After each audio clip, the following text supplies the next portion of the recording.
teman-teman, di sini ada pengertian protein. Nah, protein adalah molekul yang dapat ditemukan di setiap sel-sel tubuh yang berfungsi untuk menjaga fungsi, bentuk, serta cara kerja jaringan tubuh. Nah, protein ini terbuat dari ratusan hingga ribuan senyawa kecil yang disebut asam amino. Mari kita bahas struktur protein. Yang pertama ada protein primer. Protein primer ini merupakan urutan asam amino yang menyusun protein, contohnya insulin sapi. Dan yang kedua yaitu ada protein sekunder. Nah, protein sekunder ini terbentuk dari ikatan hidrogen yang terjadi antara gugus-gugus amina dengan atom hidrogen pada rantai samping asam amino, sehingga membentuk lipatan. Struktur yang ketiga yaitu ada protein tersier. Nah, protein ini memperlihatkan bentuk 3 dimensi protein, contohnya mioglobin. Struktur yang keempat yaitu protein kuartener. Nah, protein ini terdiri atas 2 atau lebih rantai polipeptida dan membentuk molekul fungsional.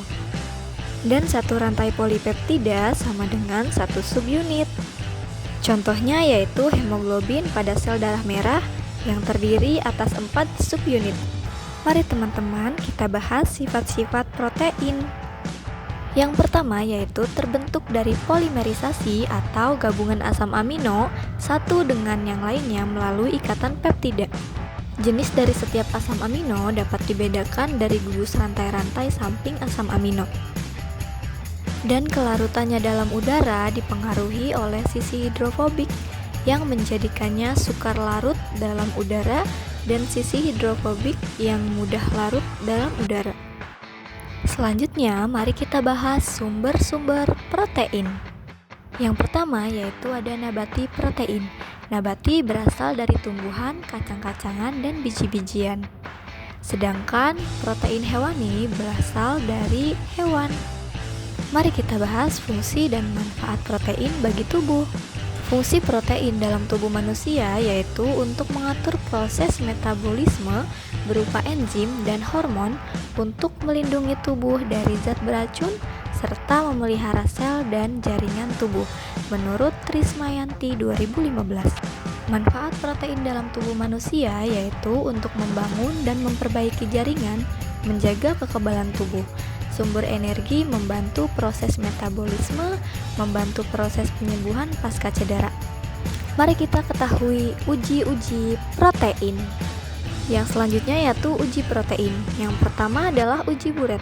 Adanya protein atau ikatan peptida dalam satu sampel. Reaksi yang digunakan adalah larutan NaOH 40% dan larutan CuSO 41%. Sebanyak 3 mili larutan sampel ditambah dengan 0,1 mili larutan NaOH dan 2 tetes CuSO 4. Suatu bahan akan menunjukkan warna ungu jika mengandung ikatan peptida. Yang selanjutnya yaitu uji timbal asetat. Uji timbal asetat atau sering disebut juga uji timbal sulfida digunakan untuk identifikasi adanya asam amino yang mengandung belerang atau sulfur. Dan reaksi yang digunakan adalah larutan NaOH 40% dan kertas kering yang dibasahi larutan CH3COO2. Dan sebanyak 2 mili sampel yang mengandung protein ditambahi dengan NaOH kemudian dipanaskan pada pemanas air. Selanjutnya yaitu ada uji sentrop protein.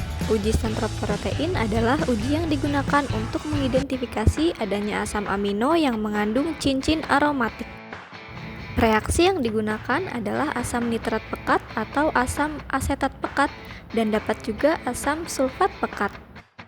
Yaitu sebanyak 3 mili larutan sampel yang mengandung protein ditambah dengan mili HNO3 pekat dan dipanaskan pada pemanas air. Dan jika sudah dingin ditambahkan NH3. Jika suatu sampel mengandung asam amino yang mengandung cincin aromatik seperti benzena, maka setelah dilakukan pengujian akan menghasilkan warna kuning. Uji ini dinyatakan positif pada protein yang mengandung vanilalanin dan triptofan.